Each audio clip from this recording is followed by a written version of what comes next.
Boa noite, queridos. Tudo bem com vocês? Espero que estejam muito bem, você e sua família. Você está sentindo falta dos cultos já? Eu já estou na expectativa da volta.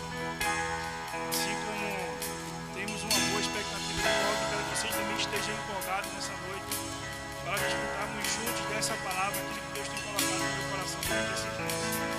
Me sinto honrado de estar participando junto com vocês desse culto. Trazendo essa palavra, creio que Deus preparou essa noite para mim e você se alcançar. Amém? Eu vou orar. Queridos, você está munido da sua Bíblia aí, está com sua palavra, está carregando ela no seu dia a dia. Quero que você abra com ela aí, com sua família também. No livro de Josué, no capítulo 3.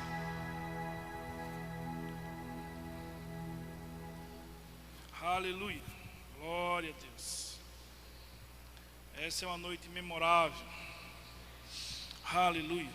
Não só porque eu estou aqui, mas porque o Espírito de Deus está aqui.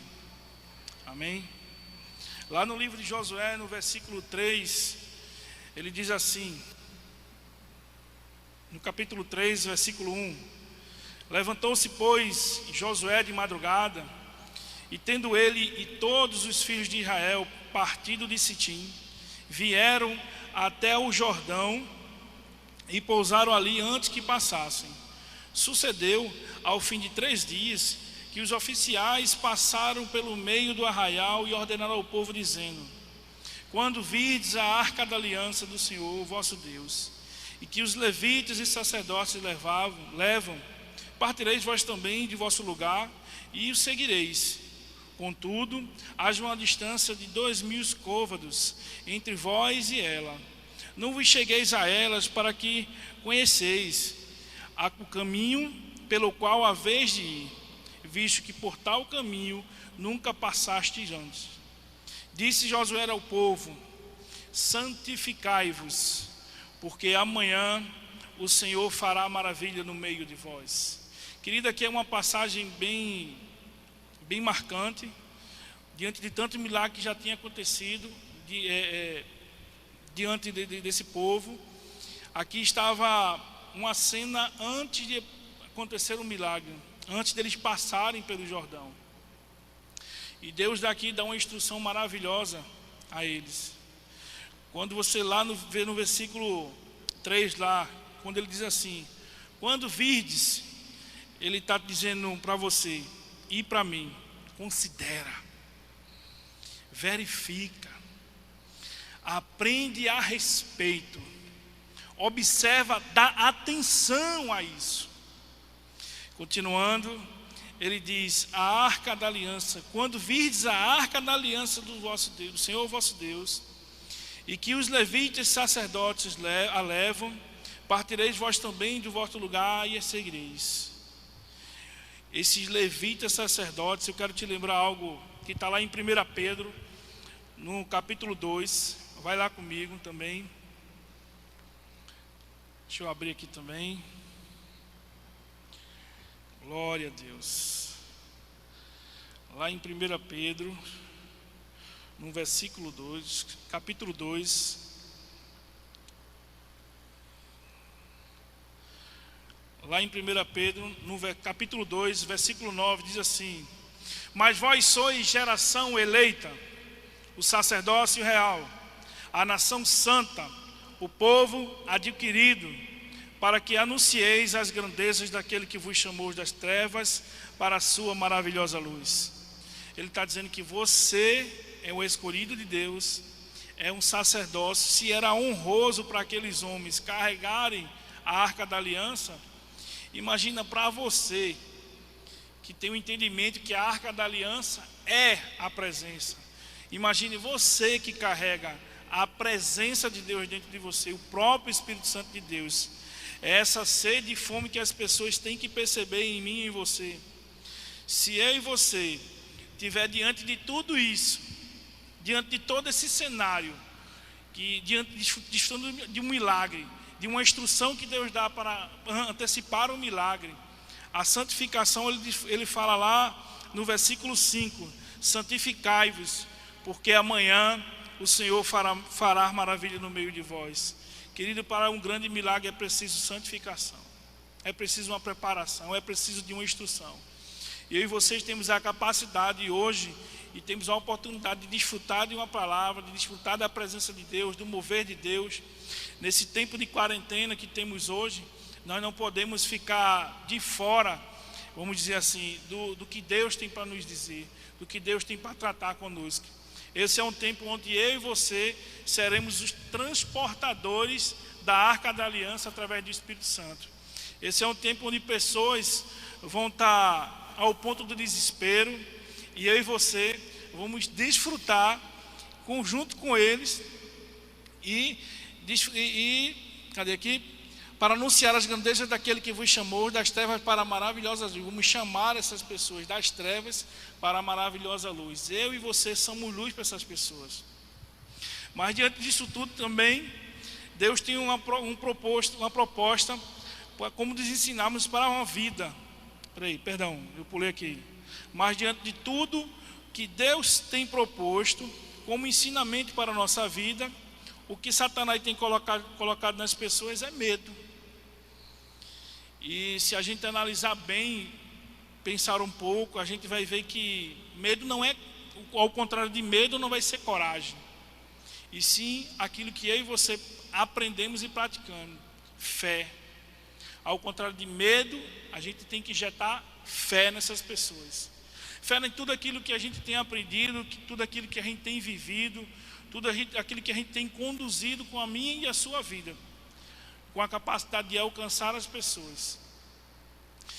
Também, esse será um tempo de avançar em fé, não só para alcançar as pessoas, mas antes dessas pessoas serem alcançadas, eu e você temos que estar cheio para poder alcançarem elas. Se eu e você está acompanhando a live, esses vídeos, essas gravações, as postagens que os ministros estão fazendo durante o Instagram, se a gente não dá ênfase, não dá importância a isso, querido, a gente não vai ser alcançado. A gente não vai estar cheio, abastecido. Não tem como a gente ligar uma luz se ela não estiver conectada a uma energia. Eu e você vamos ser luz se a gente estiver conectado a uma energia, a uma fonte de energia. E essa fonte é eu e você conectado com a palavra de Deus, com a boa e a perfeita vontade de Deus, reconhecendo cada vez mais que Deus é um Deus bom, não só na minha vida e na sua, mas na vida das pessoas que estão ao nosso redor. Amém? Você quer também num crescimento, não num crescimento natural de igreja, em terreno, em paredes, mas no crescimento espiritual. Eu creio, querido, no crescimento. Eu creio que quando a palavra traz aqui, lá em Josué 3:5, que ele diz: santificados, porque amanhã o Senhor fará maravilha no meio de vós. Eu creio, querido, que haverá um grande crescimento, não só para essa igreja. Não sou egoísta, não. Eu não quero ser egoísta. A palavra de Deus, ela não é egoísta. É um crescimento para todas as igrejas, querido, não só na Zona Oeste, mas no mundo todo. Porque as pessoas têm tido medo. As pessoas têm sido alcançadas com medo diante de uma pandemia. Mas eu e você somos as pessoas que vão cativar essas pessoas com a palavra de Deus, com a fé que temos e praticamos. Amém? Esse será um tempo de avançar em fé e de injetar a fé nas pessoas. E se a gente crê no verdadeiro crescimento, não só em dimensões, como eu disse, mas em pessoas, o melhor caminho, a chave para esse crescimento vai ser eu e você crescer por dentro, crescer em oração, crescer em palavra, crescer em atitudes que exaltam a palavra de Deus, que exalam o bom perfume de Cristo. Queridos, se Deus e sua palavra não te ensina e não me ensina em nada, se Deus e sua palavra não te ensina e não me ensina em nada, eu não sei o que me muda e te muda. Eu só conheço uma fonte, É a palavra. Se a gente não está disposto a se expor a essa palavra, eu creio, querido, que não há outra coisa que mude. Só a palavra tem a capacidade de nos mudar.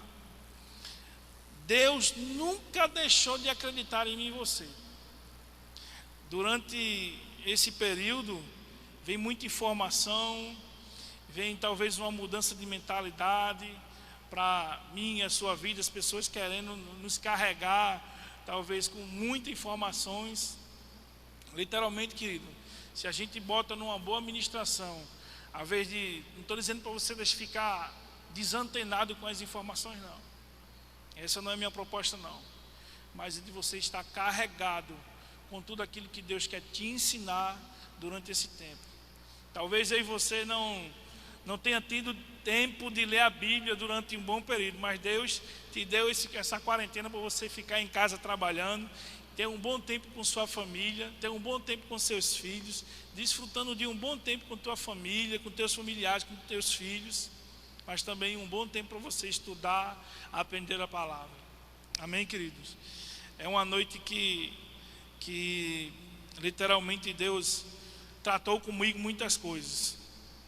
É uma noite que Deus tem deixado muitos paradigmas de lado comigo, né? Se Deus não deixou de acreditar em mim e você, meus irmãos, tem uma expectativa em Deus extraordinária. Não só para essa noite, mas para todos os cultos. Todos os cultos, todos os vídeos que a gente fizer, todas as transmissões que a gente tiver, a gente está com uma grande expectativa para a volta das igrejas. A gente está com uma grande expectativa de ver você desfrutando desse ambiente, dos cultos presenciais. E a gente está com saudade de você também desfrutando. Não olhe, querido, para as dificuldades sendo algo que possa te parar. Veja ela como algo que vai te acelerar a tua vida. Se eu te dar uma instrução bem simples aqui, quando a gente começa a analisar para a vida de Davi e Golias, o povo olhava para Golias com uma expectativa talvez diferente da de Davi. Não porque Davi lia a Bíblia, eu não digo por isso, mas é porque ele tinha ousadia pela palavra. Ele cria em Deus como talvez eu e você para aquele tempo não tivesse crido, como o restante do povo não tivesse crido. Antes daquele cenário de Davi e Golias, teve um outro camarada ousado, Jonatas, camarada de uma ousadia tremenda. Enquanto o povo estava descansando debaixo do pé de árvore, esperando a batalha, a Bíblia diz que ele e seu escudeiro, lá em 1 Samuel, no capítulo 14, ele e seu escudeiro decidiram tomar a frente, decidiram sair e avançar. E a Bíblia diz que Deus deu uma estratégia a ele. A Bíblia diz que ele seguiu essa estratégia. Do jeito que ele seguiu essa estratégia, foi acontecendo. E ele disse: está vendo? É desse jeito que Deus vai nos entregar a eles. E a Bíblia diz que quando ele subiu ao monte lá, que os inimigos chamaram ele: venha até conosco. Quando ele subiu, a Bíblia diz que ele sozinho, com seu escudeiro, ele avançou, derrubou 20 soldados, 20 homens de guerra. Se diante da tropa que estava com ele lá atrás, sentado debaixo da árvore, tivesse avançado, ele sozinho, com seu escudeiro, enquanto ele atacava os homens, o seu escudeiro os matava. E depois disso vem a cena de Golias. Mais na frente você vai ver que Davi, com ousadia, as pessoas olhavam para Golias afrontando o povo de Israel, e vai ver que as pessoas olhavam para Golias e olhavam: rapaz, ele é muito grande, eu não posso vencer, ele é muito forte, ele é muito grande, a gente não consegue, só ele derruba 20 homens ou mais, como é que podemos vencer ele? Essa era a expectativa do povo de Israel. Mas de repente chegou um menino que não tinha sido chamado para a guerra. De repente chegou um menino que ia só entregar alimentos, ia fazer a sua função, o seu serviço natural, uma ordenança que seu pai tinha dado lá atrás para levar alimento para os seus irmãos na guerra. Querido, aquele menino, quando ficou sabendo disso, que ele chega naquela cena e ele fica sabendo, ele fica indignado. porque Ele não permite que Satanás venha tirar onda comigo e com você, ou com o povo de Deus, ou com o povo que era escolhido de Deus. Essa era a capacidade que ele tinha de crer na palavra de Deus. A ousadia que eu e você devemos ter diante das circunstâncias ou diante do medo. Se eu e você for encorajado pela palavra, com tudo aquilo que a palavra quer nos ensinar, nos instruir, nos exortar, querido, a gente não vai ter medo. A gente vai viver tranquilo. Eu creio que no sobrenatural de Deus até o final do ano. Diante de tudo que foi liberado no início do ano, eu não perdi as esperanças. Eu não perdi as esperanças de jeito nenhum. Eu ainda permaneço firme em fé, não desanimado, mas sim encorajado com tudo aquilo que a palavra tem nos ensinar. E é desse jeito e com essa expectativa que eu e você não devemos desfalecer. Eu sei que nesse período também tem muitos cristãos desanimados. Desanimados por quê? Com Deus, com sua palavra? Não, consigo mesmo. Não tem pegado a palavra e encorajado a si mesmo. Às vezes estamos querendo um crescimento, mas como é que um cristão, como é que eu e você desencorajado vai encorajar pessoas lá fora? Como é que eu e você desencorajado vai alcançar pessoas lá fora? Me diga você como é que Saul conseguia encorajar o seu exército se ele estava sem coragem. Mas graças a Deus pela palavra dele. Querido, não olhes para as dificuldades sendo algo que possa te parar. Veja ela como algo que vai acelerar a tua vida. Para uns, Golias era um gigante, mas para Davi era a promoção dele, era o galardão dele, era o presente de Deus para mudar a vida dele. O cara arrumou um casamento, ficou rico, livrou seus pais de impostos. Querido, é muita ousadia, ou pouca ousadia para muita promoção. Você foi chamado para fazer a diferença na sua casa, no seu bairro, na sua cidade. Se você crê no crescimento da sua igreja local, se tratando da Zona Oeste do Recife, se eu e você quer um crescimento dessa igreja em pessoas, em números mesmo, nós temos que crescer por dentro. Como é que as pessoas vão chegar até essa igreja se não encontrar eu e você motivado pela palavra? Se não encontrar eu e você empolgado com essa palavra, desfrutando dessa palavra, com tudo aquilo que Deus quer nos trazer. Você chegou e está aí para um propósito. Você chegou e está aqui também por um propósito. Se você faz parte da igreja Zona Oeste, Verbo da Vida Zona Oeste do Recife, você está aqui para um propósito. Fique tranquilo com respeito a isso. Seu propósito ele vai acontecer de acordo com o envolvimento que você tiver com a palavra, com Deus e com as direções que Deus tiver para a tua vida. Amém, queridos? A Bíblia diz lá em Marcos, no capítulo 11, capítulo 16, no versículo 15, diz assim: Ide por todo mundo e pregai o evangelho a toda criatura.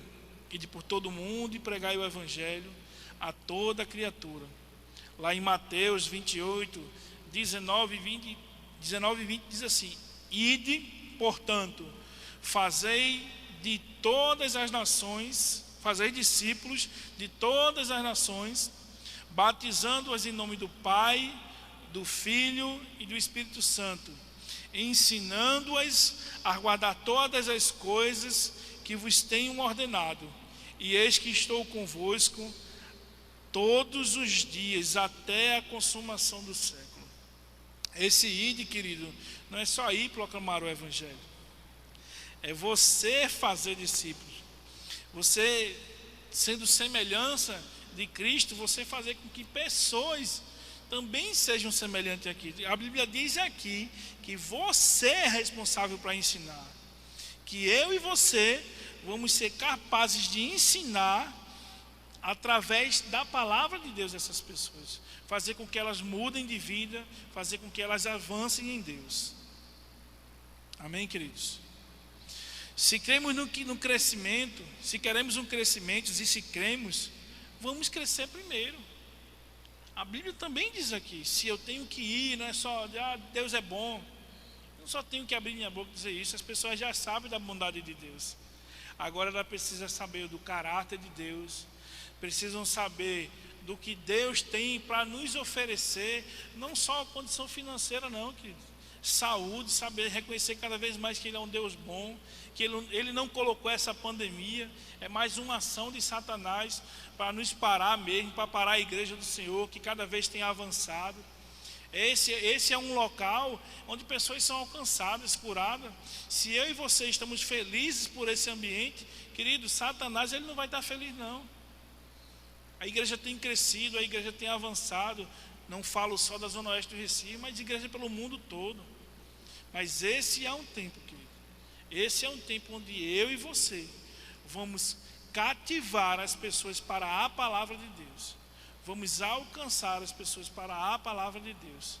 Esse é um tempo de eu e você se levantar muito mais ousados com o que Deus tem a nos ensinar, o que Deus tem para alcançar as pessoas. É hora de eu e você crescer por dentro, se levante. Como devo crer por dentro, crescer por dentro? Você sente falta dos cursos presenciais? Você sente falta? Bota aí lá na tua postagem, comenta lá, você sente falta mesmo? Olha a revelação. Se você sente falta mesmo, seja o primeiro a chegar antes dos cultos iniciar. Seja o primeiro a honrar o Senhor. As primícias, chegando primeiro. Você não precisa chegar no meio do culto, no fim do culto. Se você sente falta disso, demonstre a partir de hoje. Seja o primeiro a estar esperando acontecer essa transmissão. Seja o primeiro a ajudar lá fora, a conduzir as pessoas para a igreja, a ajudar no estacionamento. Seja o primeiro a servir a Deus com a sua presença. Pai, eu estou aqui, cheguei antes de começar o culto. Não chega no meio não, querido. Faça uma demonstração que você se importa com a palavra, se importa com o louvor que Deus tem para comigo e para com a tua vida, querido. Deus se importa comigo e com você.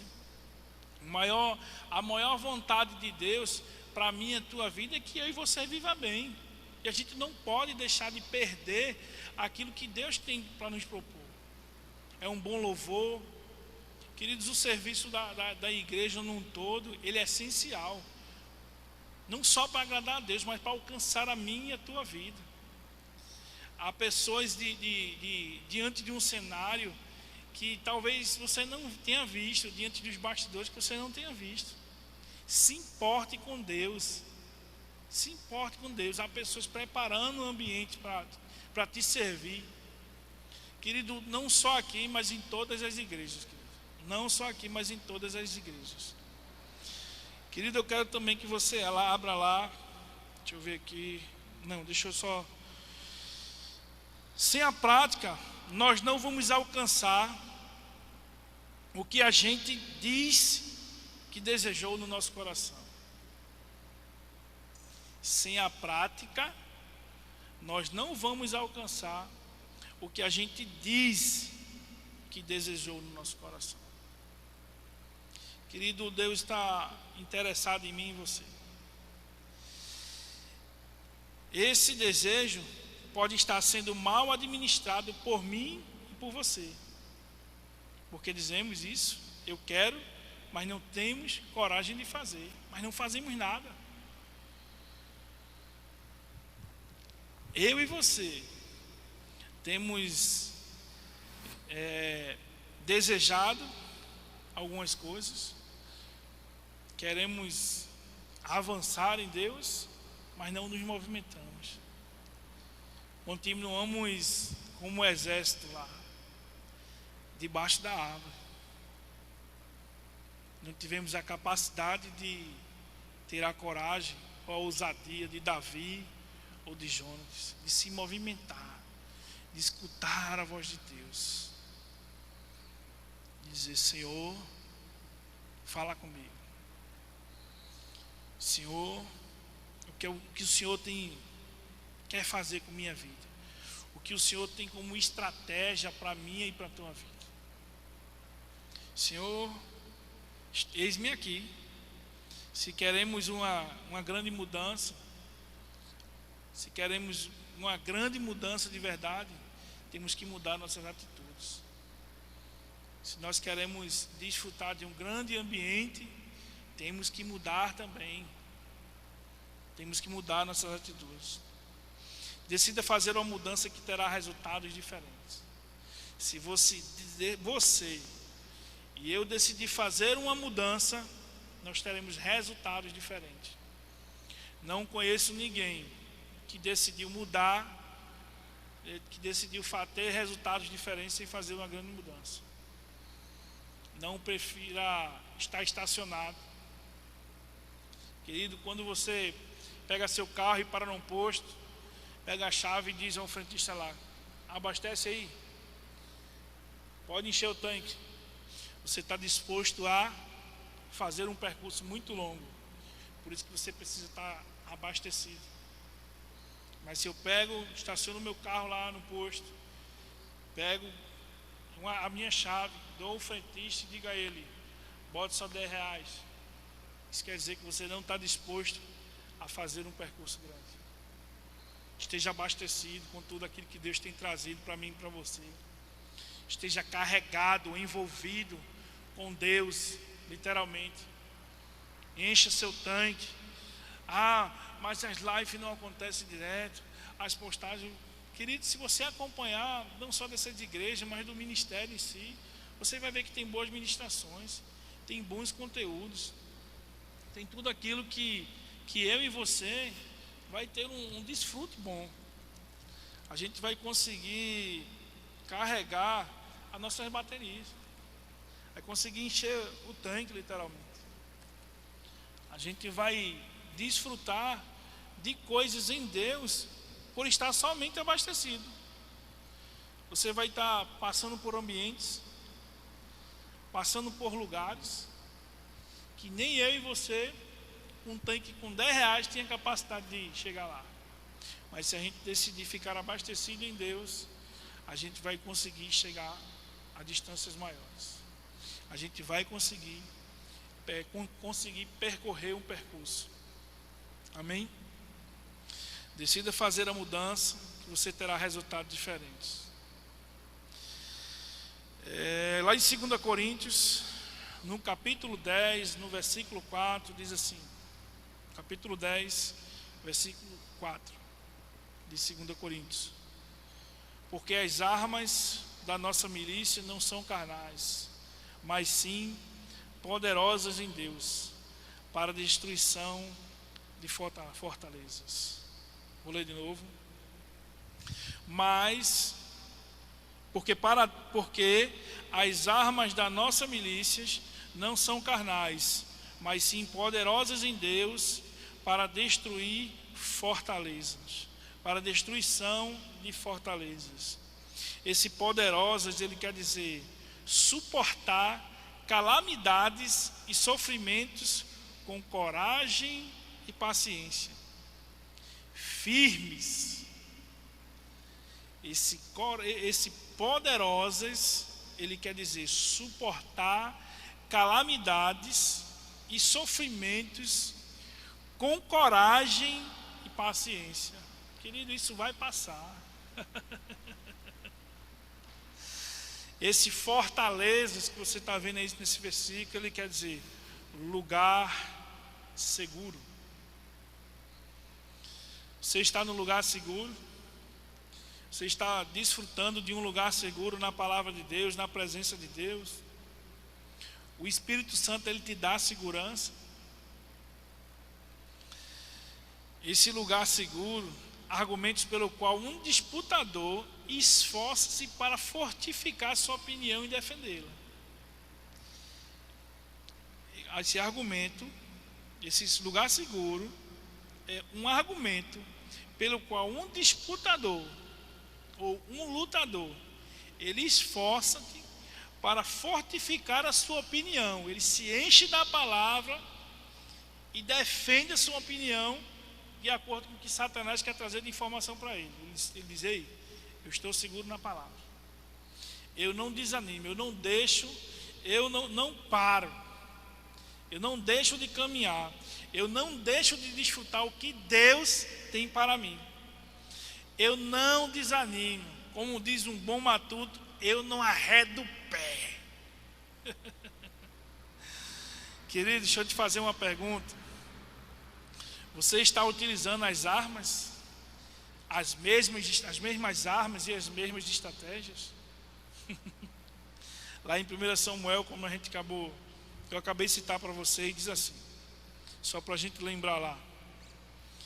Lá em 1 Samuel, no capítulo 14, diz assim: certo dia, Jonatas, filho de Saul, disse ao seu jovem escudeiro,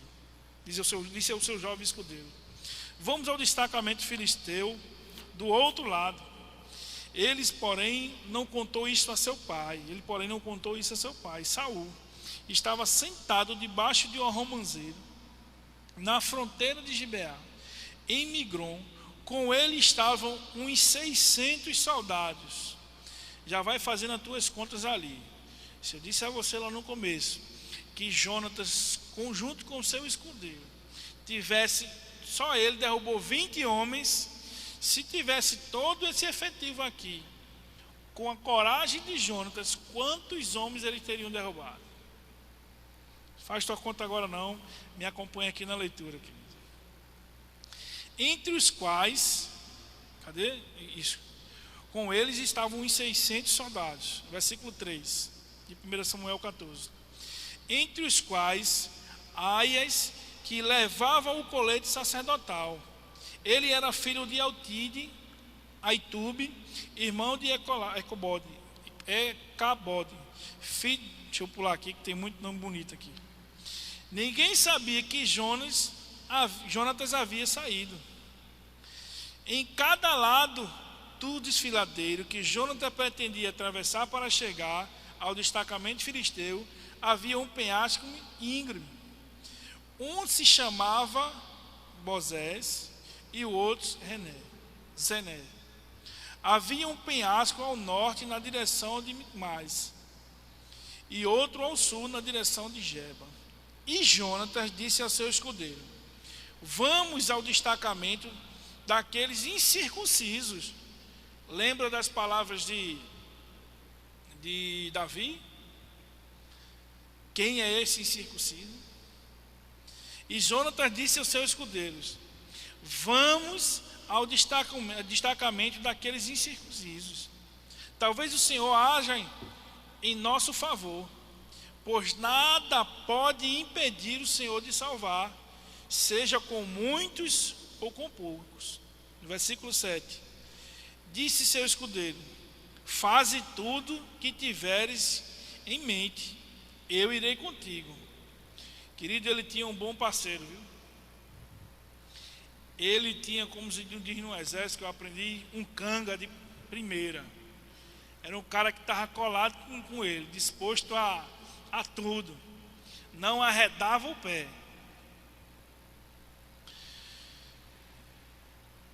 Jonatas disse: venham, vamos atravessar em direção aos soldados e deixaremos que eles... Deixa eu voltar aqui. Disse seu escudeiro: faze tudo o que tiveres em mente, eu irei contigo. Jonatas disse: venha, vamos atravessar na direção dos soldados e deixaremos que nos avistem. Vamos deixar que eles nos vejam, ele está dizendo.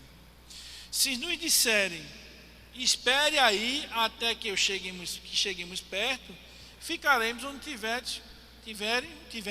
estivéssemos e não avançaremos. Mas se disserem: subam até aqui, subiremos, pois este será um sinal para nós que o Senhor os entregou na nossa mão. Então os dois se deixaram ver pelo destacamento dos filisteus e disseram: vejam, os hesbeus estão saindo dos buracos onde estavam escondidos. E gritaram para Jonatas e seu escudeiro: subam até aqui e lhe daremos uma lição diante disso. Jonatas disse e o seu escudeiro: siga-me. O Senhor os entregou nas mãos de Israel. Querido, ele estava falando isso, não era só para o seu escudeiro, era para 20 soldados que estavam diante da sua frente. Eu acredito que era muita ousadia. Querido, poderia ter desfrutado também, se não tivesse Davi, poderia ter ele aí também. Apesar que Davi veio depois dele. Mas se não tivesse um cara ousado ali, talvez Saul continuaria ali, debaixo da árvore. Deixa eu continuar aqui. Jonatas calou, usando as mãos e os pés, e o escudeiro foi logo atrás. Jonatas começou a derrubá-los, e o escudeiro logo atrás dele os matava. Naquele primeiro ataque, Jonatas e seus escudeiros mataram cerca de 20 homens numa pequena área de terra. Queridos, se nós continuarmos decidir ficar na sombra e água fresca, nós não teremos a capacidade de mudar a nossa casa, de mudar o nosso bairro ou de mudar a nossa nação. Se a gente decidir ficar na sombra, debaixo da árvore, nada vai acontecer. Mas se a gente se levantar, como Jonatas aqui se levantou, querido, ele tinha um parceiro, mas se ele não tivesse, talvez ele teria ido. Ele só precisava de um encorajamento, e o escudeiro dele estava só encorajando ele. Vamos embora, estou contigo no ar. Essa é a expectativa que eu e você devemos ter juntos com Deus. É a expectativa que Deus tem em mim e em você. Para quando a gente está disposto a trazer essa palavra, levar essa palavra para alcançar pessoas. Talvez durante esse tempo as pessoas tenham desanimado, mas será que eu e você está nessa mesma animação? Será que eu e você está empolgado com essa palavra? Está disposto a fazer a vontade de Deus para alcançar pessoas?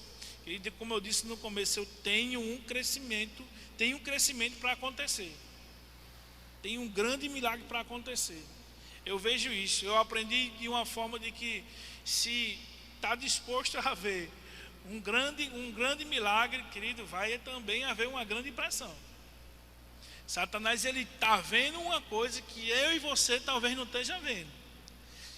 A gente vai desfrutar de um grande milagre, a gente está recebendo grandes instruções nessa noite, nesses dias de quarentena.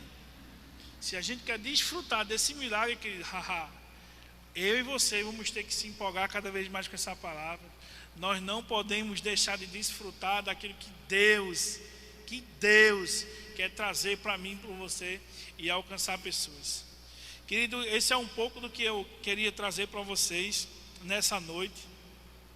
É curto, mas se você meditar nesse texto, lá de 1 Samuel, no capítulo 14, você vai ver que o camarada, ele não teve medo.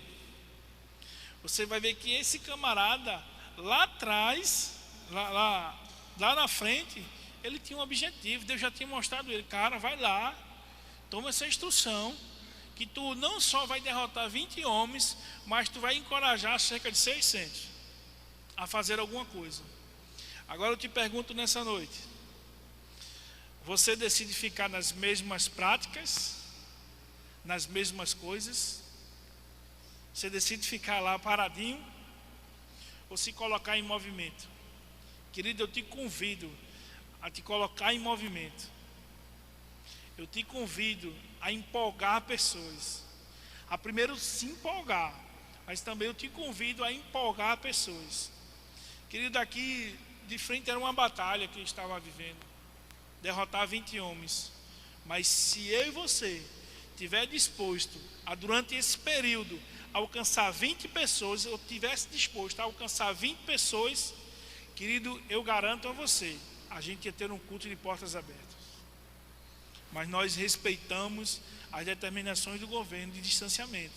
Mas eu garanto a tu, a gente teria que logo ou mudar de prédio ou começar a quebrar a parede para enlarguecer esse prédio. Nós temos um bom prédio, isso eu reconheço, mas seria uma boa preocupação, que era alargar as tendas, a envolver as pessoas nesse lugar. Íamos ter a capacidade de cativar mais pessoas através dessa palavra. Esta é uma noite que Deus literalmente tratou comigo algumas coisas, literalmente tirou alguns medos, ou abriu mais o campo de visão. Mas literalmente, querido, essa é a noite que Deus nos escolheu para trazer essa palavra e te empolgar a não desistir, a empolgar as pessoas a viver num ambiente de milagre, querido. Eu vou repetir mais uma vez aqui para você, para encerrar, o texto que eu abri lá em Josué, no capítulo 3, no versículo 5. Josué capítulo 3, versículo 5, diz assim: santificai-vos, porque amanhã o Senhor fará maravilhas no meio de vós. Deus está dando uma instrução para um grande milagre: santificação. Santifique-se. Quer desfrutar de um grande milagre? Santifique-se. Se empolgue com a palavra. Deixe Deus agir na tua vida para alcançar pessoas. Queridos, este é um tempo de pessoas sedentas, com medos, mas sedentas. E é onde eu e você será imã para essas pessoas. Cara, o que é que você tem? Cara, como é que tu consegue ficar desse jeito? E aí, como é que tá? Estás usando máscara? Estás tomando banho de álcool? Literalmente, recentemente eu fui fazer um atendimento na área de trabalho, o cara me deu um banho de álcool. Deu um banho até nos meus equipamentos. Pavor que eles têm. Mas aí tem a oportunidade de eu e você trazer uma palavra. E comigo naquele ambiente não foi diferente. Sempre perguntam a mim: e aí, como é que tu estás? Estou bem, seguro. Tu teve isso? Eu tive lá essa bexiga, sei lá o que é isso. Não ignorância não, querido. Mas eu não quero trazer pânico para as pessoas que já estão em pânico. Que eu não me importo com isso não. Você pode até comentar aí depois: ah, é uma doença, é um perigo. Querido, esse é o seu relatório. O que importa é o relatório que Deus tem para mim. Agora eu lhe pergunto: qual será o seu relatório? Qual será a sua motivação? Amém, queridos? Lhe agradeço por você ter tido paciência de escutar todas essas instruções, querido, mas também eu quero te empolgar a escutar as próximas. Não importa o ministro, mas o que importa é a palavra que está sendo ministrada nessa noite. Se for alinhada com a palavra, que tudo aquilo que a gente está trazendo aqui é alinhado com a palavra, querido, pega isso, aplica na tua vida, envolve dentro da tua casa, envolve teus vizinhos, envolve tua cidade, envolve a nação, que haverá um grande crescimento. Querido, muito obrigado e tenha uma boa noite. Fiquem na paz.